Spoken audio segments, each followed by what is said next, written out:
Hi everyone, welcome back to the Rangers review evening briefing where I am, late afternoon where you are. Jonny McFarlane who's joining us for the first time in a while. We've got an extra show from Manga for you. As mentioned, tomorrow we're going to have lots of coverage from the training camp. We'll be at the training. We'll be speaking to a number of players, and we'll have exclusive interview access for you. We'll then be at the game as well. Myself and Jonny will be live before and after the game, giving you all your build-up and analysis of Rangers friendly with Hertha Berlin, which you can obviously watch live on YouTube as well. But today we thought, this afternoon, we thought a little bit of a different talking point.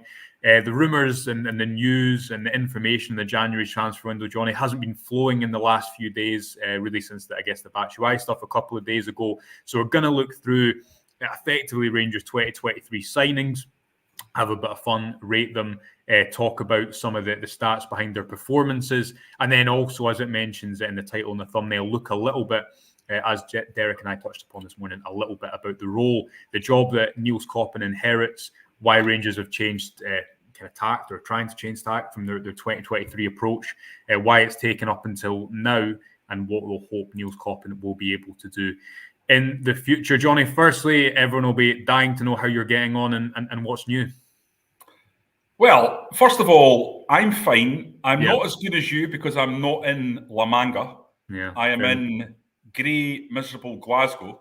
Mm-hmm. So I wish I was in La Manga with you, Josh, enjoying the fruits of your labours, talking to the likes of Connor Goldson and others tomorrow, as well as them. I think, are you speaking to the manager? Is that correct? We'll be speaking to the manager on Saturday. It's no press conference tomorrow, but it'll be Saturday, I believe, after the game. It's a hard life being you. That's all I'm going to say. The rest of us, it's your world. The rest of us are just living in it. So we'll proceed forward with that in mind. If only. Right, let's get right into it. If people want to put in their comments as well, we'll get to those a little bit later in the video. Jonny, let's go through it player by player. We're going to talk a little bit about, as I say, some of the stats, the kind of overall success or failure, as well as getting some of your thoughts on where Rangers need to strengthen this January. I think it's pretty clear, though, that everyone is in agreement about the one position that is a necessity. Start with the easiest one we're going to talk about all video. Jack Butland, his goal saved above average in the league alone is already 1.48. The highest save percentage in the Scottish Premiership so far. I think I put a tweet out the other day about his 1v1 save against Kilmarnock, but he's not only had that big moment, he had the moment against Servette in the Champions League qualifiers. That's another save that springs to mind. Hardly put a foot or a glove wrong, if you will. You said he was going to be the signing of the summer. Well done. Just don't remind me about what I said about Sam Lammers. Yeah, well, me too. We'll get to him, don't worry. He has been a perfect signing for Rangers on so many levels, Jonny, and it was an area that I think Rangers needed to strengthen in earlier than what they eventually did. But it's not easy to come in and be a Rangers goalkeeper. Jack Butland has made it look easy so far, hasn't he? Yeah, listen, the big thing last year, and if anything, it was under-assessed, Josh. I mean, we mentioned it a lot, but in terms of the overall understanding, I know it's a bit geeky in stats, but ultimately in the league, Rangers were something like -14 for goals saved above average, which means they conceded 14 goals more than they should have. Now, there's some nuance to that, and as with everything, it needs to be taken into the context of exactly the parameters of the stat. I don't want to really go into all that detail, but I think we can safely say -14 goals above average is really, really not good. So with Jack Butland performing at 1.44 at this stage of the season, you're probably saying if he maintains a level of form, he's going to be something like +5 for the end of the season, which would be a 19 goal swing over the course of 1 year with one signing. I think that speaks for itself, doesn't it? Yeah, it does. And as you say, it's only halfway through the season. Rangers obviously have the best defensive records by, I think, 4 or 5 goals in the league so far. I think it's 7 out of 12 clean sheets since Clement arrived. So it's an area that they're strong in. I still think probably, moving forward in the summer, that left centre-back position is one that still has long-term questions over it. Rangers haven't had kind of a stable partner next to Connor Goldson without it being changed either through rotation or European squads for a long time, really, maybe arguably ever since he came to the club. Maybe that'll just be the case moving forward. But certainly at the moment, I think that's an area where Rangers can get through until the end of the season. Remains to be seen what happens with Ridvan Yilmaz because of the interest in him from Italy and how that corroborates with money that Rangers might want to spend elsewhere. But I think Jack Butland, big success. We'll continue on a successful trend. Abdallah Sima, I'll take before we go on to talk about how much you and I thought Sam Lammers would do well. I thought Sima would be the surprise of the season. He has got 15 goals, I think, already. 10 league goals from just over 7 expected goals. But I think it's actually more than that. Obviously, the goals is really impressive, and Rangers have not had players outside of their central striker who has scored consistently. That was what was always levelled at Ryan Kent. But whether it be him or on the right-hand side or the player behind the striker, aside from James Tavernier, there's just not been enough players who just chip in, which Sima has done specifically in 2 purple patches. I think as well as that, Jonny, it's been the fact that this left-sided role is perfect for him because he's not playing with his back to goal. He can run vertically. The Hearts goal and the 1-0 win away from home showed that. He can become a second number 9 for Rangers. He can work hard defensively. I think he gives them a real cheat code's maybe too much of an extreme, but I think what Rangers will miss when he's away at AFCON as much as his goals is the fact that he gives you a route out of pressure at all points, because if a team isolates him one-on-one, whether it's trying to isolate his strength and his size against a fullback or his pace or his movement, because I think something that I've seen a lot with Sima is that it's not only that it's fast, but he knows how to use his pace. He runs, for example, and attacks, I think, space in a very different way from Sakala, who wanted to get the ball and run at opponents, whereas Sima's more comfortable kind of running behind onto the ball and curving his movement. 15 goals already speaks for itself. The only negative is that he's not a permanent signing, and I think Rangers would do very well to keep him beyond this summer because of the fee that will be on his head at 22 years old and contracted to Brighton, Jonny. But Sima, again, for you, I guess, like Jack Butland, it's been a bit of a difficult start. Remember that first half against PSV before he scored a goal where he did not have a good 45 minutes, let's say. But since then, he's been a real consistent figure for Rangers, even in difficult times, you'd have to say, this season. Yeah, he's kind of like the inverse Ryan Kent, isn't he? His game sometimes looks a bit ropey, but ultimately delivers the numbers. He's actually even more of a deliverer than someone like Fashion Sakala, who, we always said for all his flaws, he's a guy who turns up and delivers assists and goals. But certainly Sima has stood up to the plate, and not just in the everyday game, Josh, in big games as well. You mentioned that moment against PSV where he finds a top bin. He wasn't playing well. His confidence looked low, but he still has the ability to find that moment when it matters. And that's what I like about Abdallah Sima. He's a player that seems to step up, and he's capable of bailing his team out. So he's certainly been an excellent signing by Michael Beale, to be fair. And you would imagine that if Rangers could complete a deal to retain him, you would absolutely do that.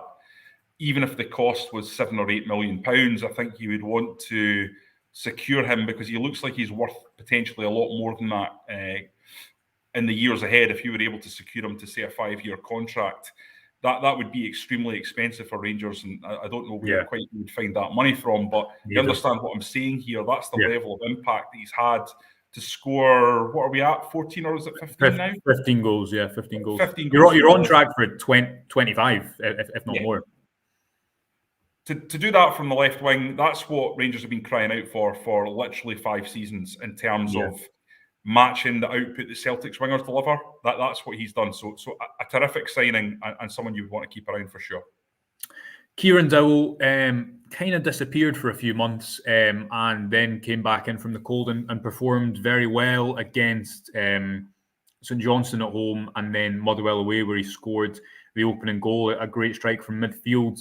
A bit of an unknown, I guess, going forward, Jonny, because I think he's taken his chance since he came into the squad, but he's not really got he's not. I don't think he's so much playing out of position, but again, he's one of these players who arrived to maybe play in one of multiple narrow attacking midfield positions, and now Rangers have moved away to a kind of different midfield structure. But I guess he has taken his chance so far. It was obviously a free transfer, so relatively low cost. Probably too early to judge it a success or a failure. We've seen what he can do recently. Do you think he has a long-term future under Clement. I've quite liked him in that deeper role because I think if there's something that Rangers have lacked, again, consistently over the last number of years, aside from Stephen Davis, is real creative passers in front of a defence. And although Dowell playing there is a byproduct and of providing that because he's played most of his career higher up the pitch, I think in the games that he has played in that deeper midfield, we've seen him be able to be creative from slightly deeper zones.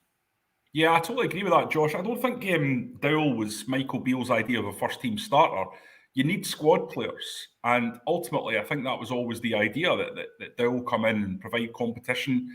If he made the shirt his own, then terrific. But this is a guy that I think has a lot in his game to suit the Scottish Premiership.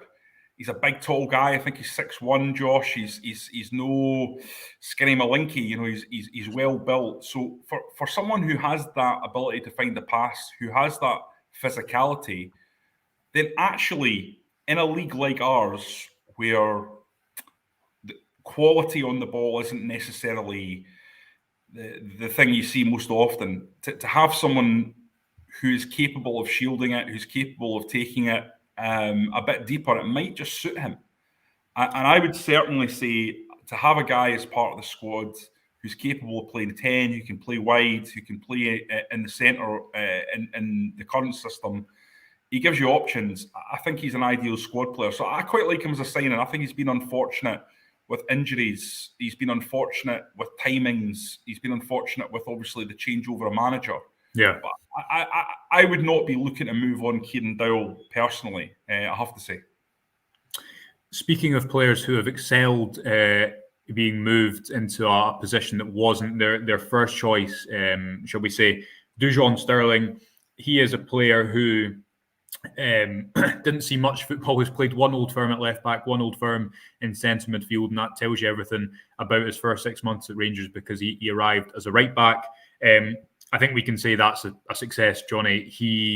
It remains to be seen where he's going to play moving forward. But I think what I said in a piece recently, although it remains to be seen where Dujon Sterling is going to play, I think more often than not, especially in big games, it's not going to be a case of whether he plays, because you've been able to see those kind of transferable skills within his game that are going to be useful, whether it's at right back or central midfield. I think namely his ability to win those defensive duels, which he spoke about obviously when he joined the club, but also carry his team forward, a real good carrier of the ball. For a free transfer, I think you've got to say that looks like a player who could actually return Rangers a lot of value moving forwards. And he was completely out of the picture a couple of months ago, wasn't he? I'm still not sure if he's going to be a midfielder moving forward because he's not really the type of game that Rangers play consistently. I think you need a more creative profile in there at points. But he couldn't have done much better since he moved into the midfield, and as again kind of epitomised the what Clement has done so far, which is getting the best out of the resources that he has to work with. Absolutely. I really like him as a midfielder. I prefer him there to playing at fullback, I think, at the moment. But another player I think you're talking about as a squad guy, a good signing, someone who you can bring in and who's got the personality to come on and impose himself. That's what he's done. Mm-hmm. I think it's all there for him. It's going to be up to him to really stretch out and grab the opportunity he's been given. I see him quite comfortably making a long-term adjustment to central midfield. I think he's got all the qualities to become a superstar in there if he can work on his game, because let's face it, there's not many central midfielders that have that defensive nous, that have the speed, the ability to snuff out danger because they have that natural defensive awareness. It's difficult to come across. And not only that, he's a physically imposing character. He's not a wee diminutive guy. Some fullbacks are, if you look at, for example, Ridvan on the left flank, they can be smaller, but Dujon Sterling is a bit of a physical tank. So I really like his potential as being a hybrid player who can do both things, and I think that can make him a very, very attractive potential signing for Premier League clubs in, say, 2 or 3 years' time if he can continue to be developed, and that nous, the tactical abilities, the analytical abilities that he has are developed, so he can become a better, more confident player in those players. It's a very early days in terms of Dujon Sterling, the central midfielder. but I know, listen, this has been said before, but it's impossible to ignore. There are Calvin Bassey vibes about this guy, a guy who's taken to a new position and utilised the skill set he has from that other position to his advantage in something completely different. And that makes him something of a potential rainbow, a potential unicorn in that role. Yes, Dave here saying Jonny called it with Sterling a month ago when he said Makelele and Kante both started out as fullbacks, and Scott saying Sterling is excellent, great potential for a midfield role. Rangers on tour. Sterling has many key attributes, but his main one is man marking. He can fill that Ryan Jack role who tucks in when Tav goes forward. And incidentally, I think James Tavernier spoke about that after his winner in the cup final. He said that he had more freedom to attack the box because he knew that Dujon Sterling was in midfield. So I think that's a good point to raise. Right, moving on, Danilo. A figure who I think has split opinion so far because of the money that was spent on him. He had a song, I think, almost before he'd already arrived. Such was the excitement about him. Two sides of the story from you, Jonny. First, he has underperformed his expected goals, and he's missed big chances, right? So 4 goals from 5.39 expected goals in the league, and no goals from 0.95 in the Champions League qualifiers. I think notably that miss at the back post away in Servette, which was a big one. 1 goal from 1.51 in the Europa League. However, if we look at his last 2 seasons where he's played a lot of football, which was on loan at FC20, and the first half of last season with Feyenoord in the Eredivisie, 9 goals from 8.19 expected goals at Feyenoord, 12 from 12.8 at 20. The point being, it's not as if he's got a real track record of underperforming his expected goals at a higher level in the Eredivisie. I think that he's had these 2 injuries. Obviously, the latest one is more serious. Never really got going in the first instance, and I think he's kind of paid the price a little bit for that. I don't think he's had many games at all where he's not performed well. You've got to remember he's still getting up to speed with the Scottish game. He's had a couple of big misses, which is fine margins, but I think the data shows if you look back to seasons beforehand, that's hopefully not something that's going to follow him to Ibrox. And I think he brings a lot more outside just of his goals, his pressing from the front, his movement as well. I still think Jonny, he can be Rangers' long-term number 9. Obviously, a big injury like the one he suffered, puts the plan of that happening this season on the back burner. What have you made of him overall? Because I think, as I say, when he's played, he's had maybe 1 or 2 bad games. He's missed 1 or 2 chances, but other than that, I think he's been really good. I think the criticism comes from the fact that he cost a lot of money. He has missed a couple of big chances. And because he's actually not played as many games as expected through injuries or not being favoured at the start of the season, Michael Beale said, I think, after the St Johnstone game when he was injured, that he'd had some stuff going on, kind of abstract, but suggests that there was maybe something behind the scenes that didn't see him start a number of league games. And then obviously the recent injury against Hearts. What have you made of him overall, and specifically those big chances he's missed? I still feel like, Josh, if I'm being honest, I haven't seen enough of him to make a full judgment. But I would say that there's a creeping uncertainty in my mind about whether he'll make it as Rangers number 9. That would be based on finishing in the big moments, showing personality in the big moments, but also, and I hate to sound like your old dad, physicality in the Premiership. I just think he needs to be a really, really good. You need to be a really, really good player to be Danilo's sort of body shape, physique. He's quite small and nippy, and to make that work for you in this league. Now, there have been a few who have. Kyogo across the city is one that has. I'm not sure I've seen enough from Danilo at this point to suggest to me that he will be able to make that jump. But it's too early to have anything but a hot take on this matter, as far as I'm concerned. So I'm going to kind of sit on the fence and say I'm a lot less convinced than you are, and my lack of conviction about him is based on, I think, primarily the personality that I've seen. I'm just not sure he's your go-to guy to show the ice cold, in front of goal mentality that Rangers are probably going to need from whoever is taking on that position. We've seen that I think, so far from Sima.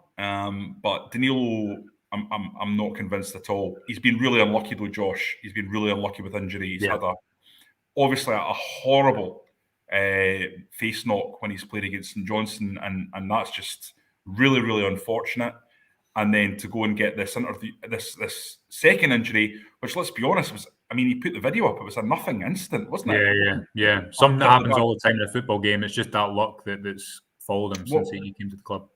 Wasn't a particularly bad challenge. And then you obviously had this really weird scenario where Michael Beale had spent all this money on a striker, and then, as you sort of alluded to, wasn't playing him for maybe 6, 7, 8 games. He was on the bench or not involved. And like you say, there was perhaps some stuff going on behind the scenes that didn't come out publicly. So I just don't think we can judge him at the moment. It's too early. There's been signs that he's a good player, but I think there's also been signs that perhaps this isn't going to be a movie that works out. I certainly don't think he's a hopeless player or anything like that. You can see from the flashes that he's shown that there is something there. Okay, I thought you were going for more there. I think you don't know. It's so hard to predict what will happen in the summer with that injury moving forward. If Rangers go and sign a number 9 who takes that opportunity, will Danilo's moment just have gone? I think if he plays more, presuming come back from this injury, will be a success. From what I've seen so far, you can only call it as you see it, can't you? But remains to be seen. Denzel says, for me, Danilo isn't the main striker. Normally played off others. Trouble is that's not our shape under Clement. Scott, Danilo has been unlucky. Still settling in and trying too hard at times. And Dave says, Beale signed him for a big fee and expectation, then didn't play him. When he got a chance, he was just starting to show what he had and got injured. His luck has been rotten. Yeah, I agree with that. I think definitely a couple of fine margins between. He should have scored a couple more goals. They do say that it's a worse sign if a striker is not getting into those areas. I think luck has really not followed him. It's not allowed him to be consistently available. But we shall see what happens there. Just one thing, Josh, just on finishing. This is just something that's stayed with me throughout my life. Since I was a wee boy, I always loved finishers that absolutely thrashed the ball into the net and were just decisive in the way they strike the ball. So when I'm looking at a number 9, I'm always looking at their ball striking technique. Marco van Basten was a player that was obviously the best striker in the world when I was first getting into football. And he was a guy that would always find the corners, with power. So that even if the keeper got down, they weren't getting to it. And I look at both Danilo and Dessers, and I know we'll probably go into Dessers in a minute. I don't think either of them is a natural finisher in that regard. It's what I would call being a natural finisher. Not only is it accuracy, it's power in those moments, because that can make the difference. And that's to me the thing that I find slightly frustrating. I look across the M8 and I see Lawrence Shankland. He's someone who does do that. And Rangers have had obviously many strikers in the past who've been able to do that. And I just sometimes look at those two based on what I've seen so far and think, even when they score, is it a clean strike of the ball? You know, like Dessers, his best goal for Rangers, that brilliant moment against Betis, and you look at the ball hitting off the keeper's inside leg, and you know it's often deflections and things like that. There's never that clean moment, and I'm always looking for that from a number 9. Do you think, Jonny, if Rangers have this season played out in an alternative reality, and in one team they have Danilo up top, and in one team they have Shankland up top, who do you think is the better team, and who do you think scores more goals for Rangers? Domestically, let's just say in the league. So I think in the league, Shankland, 100%, because I think he's capable of dropping in and allowing the space for Sima to go into. I think Danilo does that too, though. To be fair, I think that's one of his. I don't think he's a link-up player in the way that Morelos wanted to get the ball in and turn and ping 50-yarders. But I do think Danilo's shown he can really play with his back to goal. But sorry, I interrupted you there. No, I guess I'm just not as convinced on that element of Danilo's game. I don't feel like that's something that stood out to me as being particularly incisive about him. I think the one thing that I always think about Shankland is, he's got no pace. So it's all about clever movement. And you look at that goal that he scored against Hibs. It's just the emphatic nature of that finish. That's what I'm kind of talking about. It's in a place the keeper can't get to it with a power and accuracy. That's what I love to see from a striker. Look, it's what everyone loves to see from a striker. But anyone that's going to score 30 times or 25 times, if you require that, I think they need to have a bit of that in their game. I worry about these two in that regard. Okay, interesting. Ian says, as Jonny outlined in a previous pod many weeks ago, the goals have to come from all across the pitch. We're very unlikely to get a top drawer number 9. I presume he means also in the January window. Moving on the topic of number 9s, Cyriel Dessers. Now, Cyriel Dessers, Jonny, has the third highest goal contribution, so that's goals and assists in the Rangers team in the league.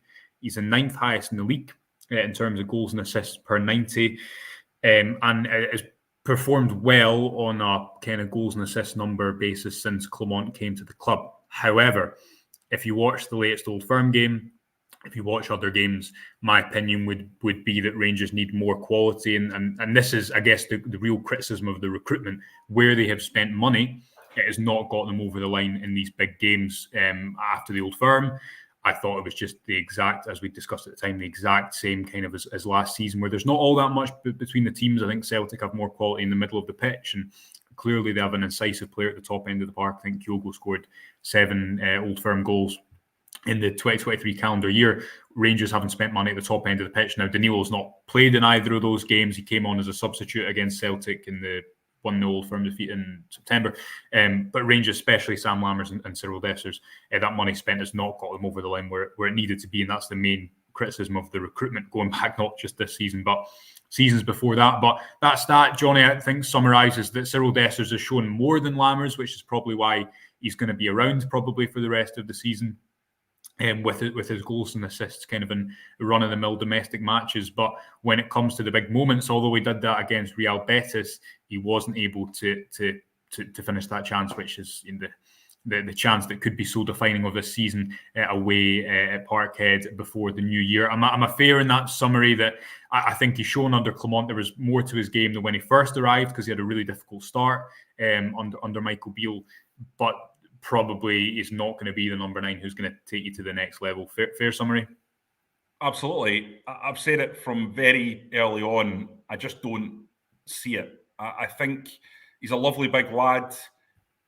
I'm trying to think of a non-banter years Rangers striker who's convinced me less. And it's quite hard.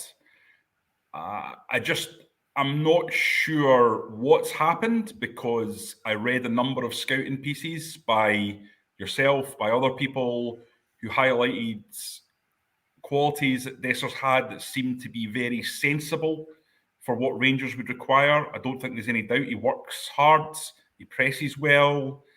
There's times when I watch him and think you're actually having quite a good game, but to me, again, it comes down to the ability to impose your personality on a football pitch.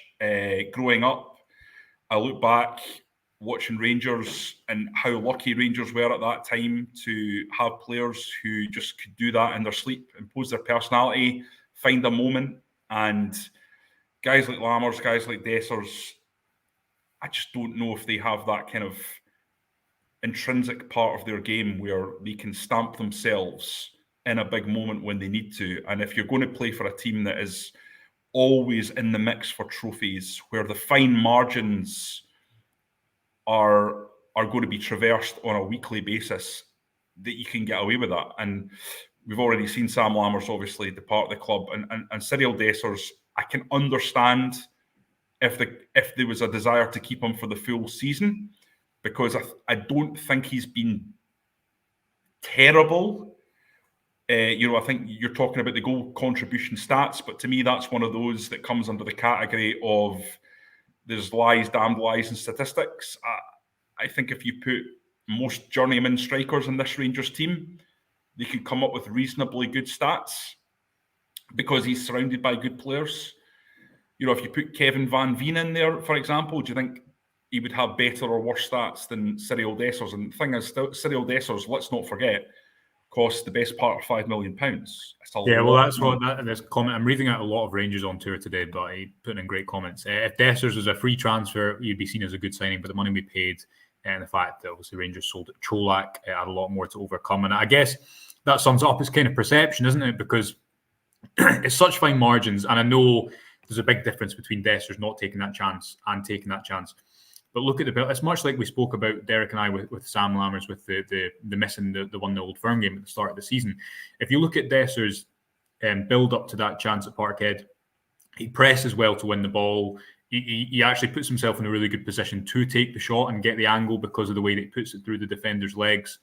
And he obviously has the ability to finish a chance like that. We saw it at Betis away just 2-3 weeks before that miss. But for whatever reason, he does not take the shot, and then that moment is kind of frozen in history. But when money's been spent on you, when Rangers obviously as a club have limited money to spend because of the market they're in compared to the market down south, you're going to be judged much harsher. To move us on, Jonny, one player who didn't actually come for that much money, and I guess the jury's still out on as well, as Jose Cifuentes. I think he probably had his best game when he came off the bench away at Hearts just before he got injured in the away game against Real Betis. Again, he's a player who, for me, is demonstrative of the change in approach the Rangers are going to have to, or trying to have recruitment-wise, because he's clearly not a player who is designed to play in a midfield two. He's not really throughout his career. I think he was signed very specifically to be that right-sided number 8 who provided a goal threat. I think his best quality has probably come in the final third instead of building play and kind of playing in that right-sided channel. That's where he plays a lot of football for his country as well. But the football has changed a lot since Philippe Clement arrived in the style of football as well. What have you made of him so far, and do you think he'll be a success long-term? Again, he's not come for a lot of money. I believe somewhere in the region of £1 million. He's young. He's an Ecuadorian international, came with exciting potential. Not quite happened for him yet, but do we sometimes not give players enough time when they're not only coming to a club across the world, but they're coming to a club like Rangers, and it's a completely different league? Yes, I think there's an element of that, and I would be really reluctant to write off Cifuentes, but I don't think he's been impressive. I think with regard to the costs, he is on big wages. And while he only cost £1 million, that was because he had 6 months left on his deal. He would have cost a lot more than that if he'd had 2 years, for example. And there was interest that Rangers staved off with this signing from multiple other leagues, and certainly Premier League clubs had been sniffing around Cifuentes. Brighton had been looking at him at one point. He is someone that's had a lot of interest tracking him over the years. Stevie Clifford has said something that stayed with me. So well done, Stevie, for coming up with a point that I think has kind of come true, which was he kind of dismissed all the free transfers like Dowell, Butland, even Sima as a loan. And he said, forget about all that. I remember this distinctly. He said, Michael Beale will be judged by 4 players: Danilo, Lammers, Dessers, Lammers, and Cifuentes. That's it. If they work, or if 2 of them work, he'll be fine. If they don't work, he is in deep trouble. And he was absolutely spot on with that. And I think if you look at the summer signings so far, where we are now with a bit more context, you have to say, like, outside of those 4, the summer work has been pretty good. Yeah. I don't think Butland, obviously an excellent signing, Sima, an excellent signing. I think most people agree the other 2 that I've mentioned are fine. But these ones where Rangers have spent significant money, I think particularly Dessers and Lammers. I mean, how often have you heard the term Lammers and Dessers, or Dessers and Lammers, almost as if they're one player? Yeah. Because you put the 2 of them together and it's £8 million. Yeah. That's a huge amount of money for Rangers, and there's an expectation that when Rangers spent £3 million on a player or £4 million on a player, that they're going to be game changers in a Scottish context. And these 2 have just come in and really not performed to anywhere like a level that would be expected. And that's why I think there's so much negativity towards Michael Beale. If you look at social media about his performance as a manager in Sunderland, a lot of the negativity about Michael Beale, there's multiple reasons for it, but people look at those two signings and say £8 million. It's so inexplicable for a fan based on their performances so far. And I think we both see things in both players. We can kind of see where the thought process was. But I think and I've certainly heard media guys say this, you look at Dessers and you think to yourself, well, what did they see when they were scouting him? How could he have fallen off a cliff in terms of his qualities, in terms of his performances to this level where he kind of looks like just a journeyman that's been thrown into the Rangers starting lineup? And with Lammers, Josh, me and you were both really excited about him because I think he's got everything there to be a really, really good footballer. Everything except, and listen, this is tough, but I'm just going to say it. Everything except the heart that you need and the personality that you need to stand up in a cauldron like Ibrox and say, I'm the man, and I'm going to show you I'm the man. I think you brilliantly highlighted on social media the other day I think you had that clip, didn't you, of or someone did, of the moment when he's put through one-on-one with Celtic. No, it wasn't me. John Walker it was. We spoke about it earlier. Yeah, he does all the good stuff. We spoke about it. That's right. I mean, look, his build-up play on the right-hand side with Tav is brilliant. His run into space is brilliant. Decoy run. I mean, he just drifts off. His touch is brilliant. His ability to round the keeper is brilliant. And then that moment where you do the easy thing, steer the ball into the net for a terrific goal. And by the way, this changes his entire Rangers career. I know. And he just can't do that. And you think to yourself, this is his Rangers career in microcosm, this moment. But Johnny, what is that? Is that because obviously, we don't know. We've never played in front of 50,000 people. We're not very good at football in comparison to all these guys. What do you think it is? Is it confidence? Is it the difference in mentality? Because you look at someone like, you look at someone like James Tavernier, I'd say, who has a consistent ability to turn up in the big moments, take pressure penalties, arrive for his team when no one else will.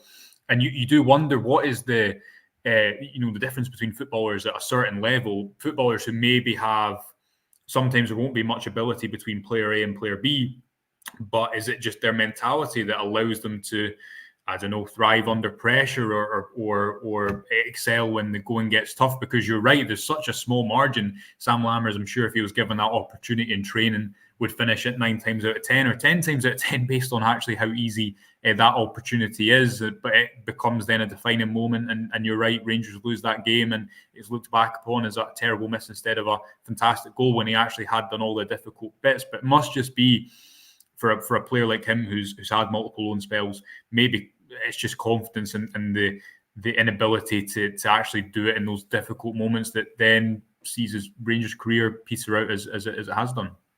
Yeah, 100%. Look, this is a guy that's exploded onto the scene, been a big thing coming through as a kid, had a great season. Was it Groningen?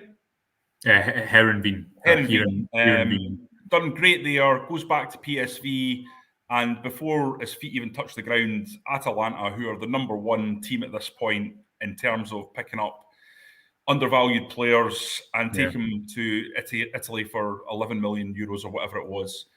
And he's since then he's never really performed to the level that he's capable of. And you can certainly see that there's a player there in terms of his technical quality. He's a big, tall lad. I've stood next to him in a press conference and spoken to him. He's a confident lad. He should have everything that he requires to be a success in Scottish football because he's technically better than 95% of the players in the league. He's physically robust. So what's the problem? And ultimately, you've just got to have the personality to put up with the pressure. Now, listen, who was the best player in Rangers pre-season? Sam Lammers. Yeah. Where's the pressure in pre-season? There isn't any. Yeah, true. Good point. And I think, to be fair, one thing that Beale, I think, got really right this time last year when Rangers did have a good January transfer window was he spoke a lot about having players who would thrive under 50,000 people instead of shrinking. I know Todd Cantwell didn't have a good Old Firm game, and I think the jury for some people is more out than it was in the summer on him, and Nico Raskin the same because he's not had a great season. But I think both of those players are quality players who've I don't think they've been the issue since they came to Rangers, although I agree that I think Cantwell in those big games like the Old Firm had a poor game when he needed to have a big game, and those are the games that shape legacies at the club. But mentality comes into it so much. I want to just talk quickly about Leon Balogun before we close by talking about the money that Rangers have spent, which is the issue.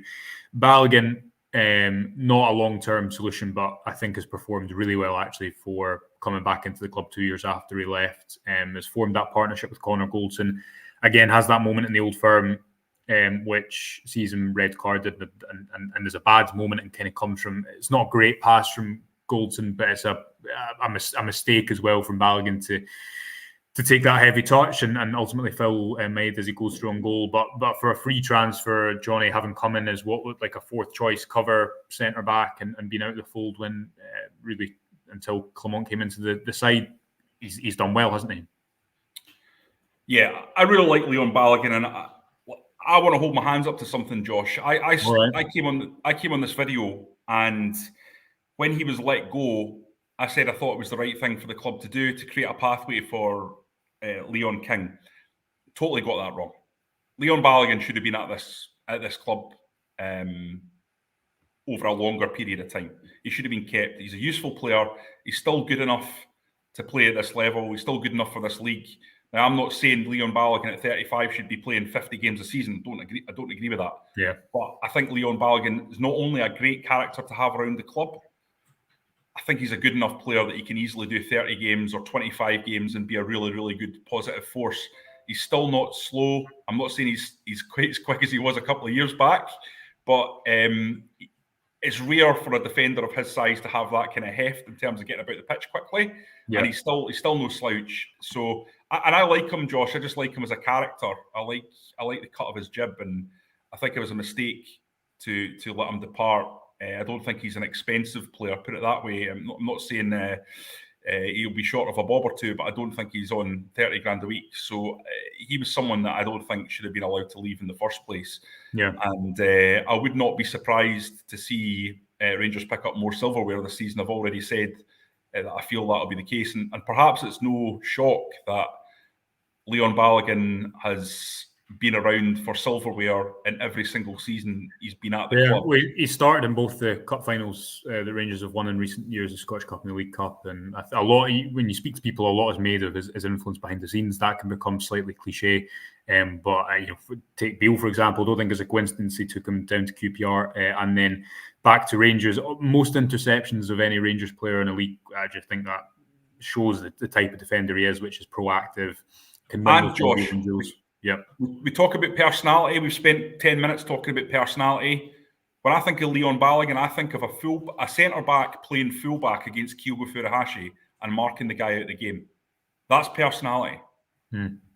Okay, good stuff. Mark says, good to see you back, Jonny. Thought you'd been released. Never, Mark. Far too crucial in his moments. And a comment here, if I can find it, from Josh, who says, hi guys, is it feasible to do some sort of watch party for Saturday's game with a look to implement this into domestic European games for live thoughts and analysis? Is something we've thought about, Josh. So we won't rule it out. We'll do an extended pre and post match on Saturday. We've looked at doing it at European games as well. So definitely something as we grow the YouTube channel we'll look into. The best way for people to enable that, Jonny, is to like and subscribe and all that kind of stuff, isn't it?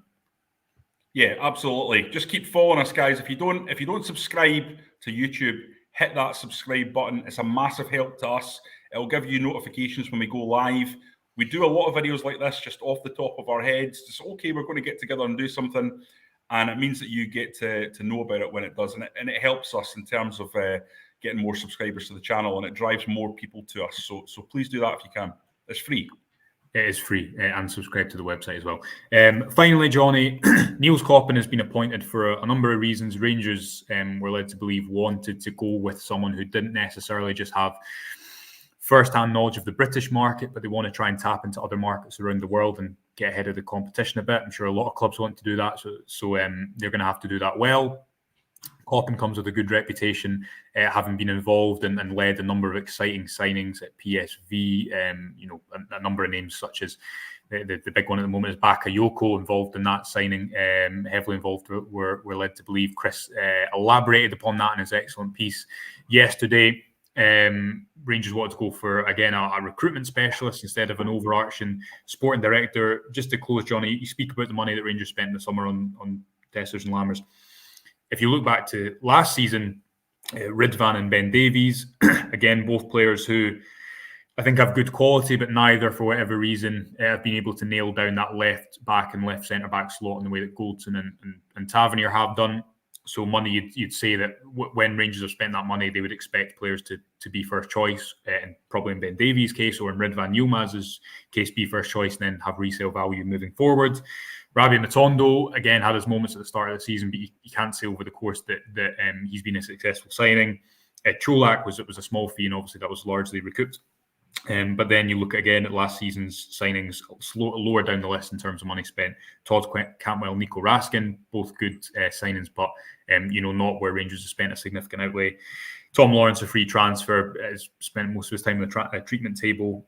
John Suter, I think, an able backup who seems to have got over his injury issues, but again, not your probably first choice left centre back. And then Malik Tillman, who I thought was a really good signing last season on loan, has shown that. But a recurring theme over the last two seasons, Jonny, which is why Rangers have to change their recruitment model. I think they should have done it sooner. I think they've learned lessons from the summer window when those lessons should probably have been more in place.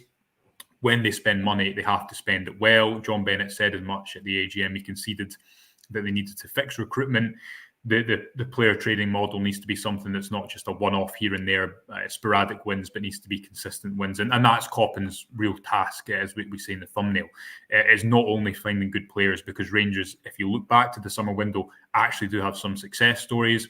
A lot of people in the comments saying actually they think Cifuentes, for example, might come good in next season as well.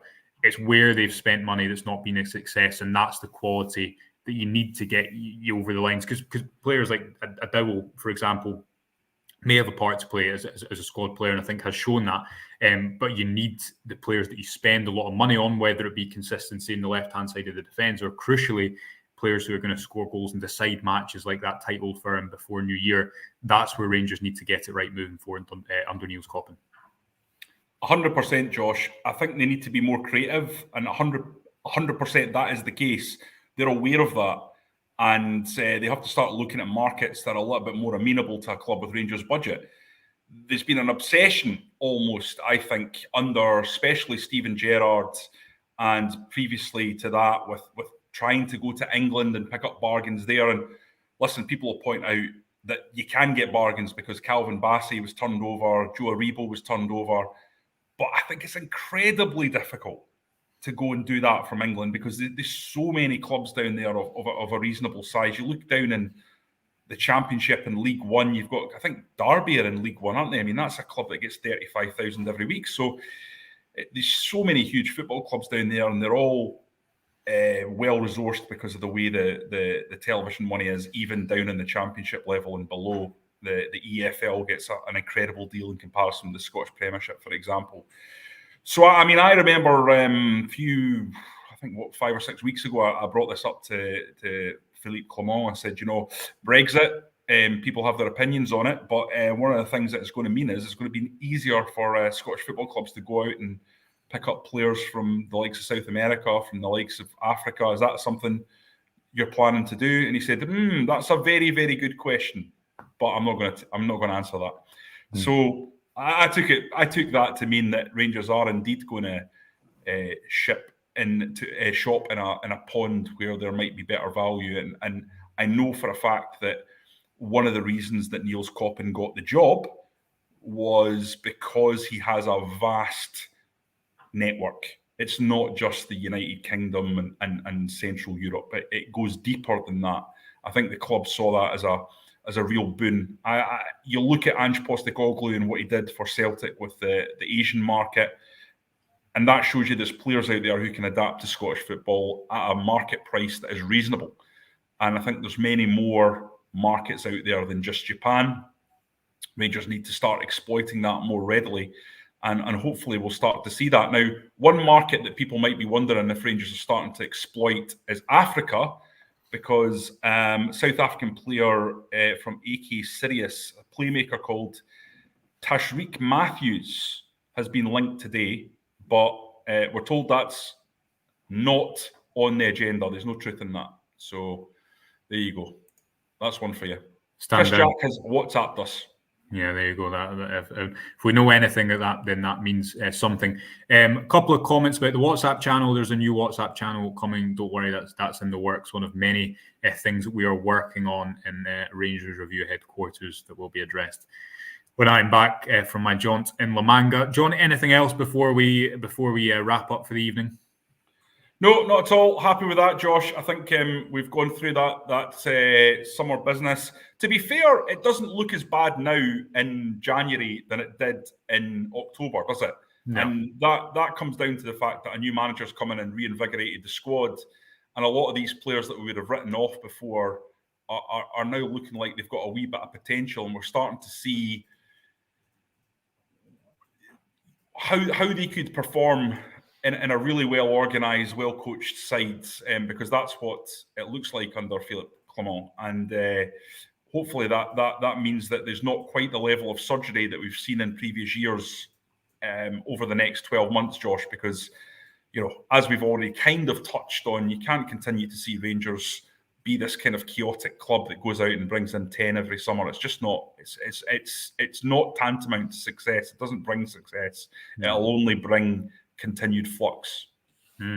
Yeah, hopefully that doesn't happen. Right, well, Chris will be back with Derek tomorrow. As I say, loads of coverage coming from Rangers training camp in La Manga tomorrow. Expect interviews, and we'll be live at some point as well. I'll hopefully be tuning in from the live training when the morning briefing is on, Wi-Fi permitting, and lots more to come over the course of the weekend, not least coverage of the game. Until then, thanks very much to Jonny for joining me. Thanks to all of you who are watching. Please subscribe to the YouTube channel for free and support what we do by subscribing to the Rangers Review website. Loads of excellent content on there for you to read as ever. But until tomorrow morning, thanks for joining us, and we'll speak to you soon.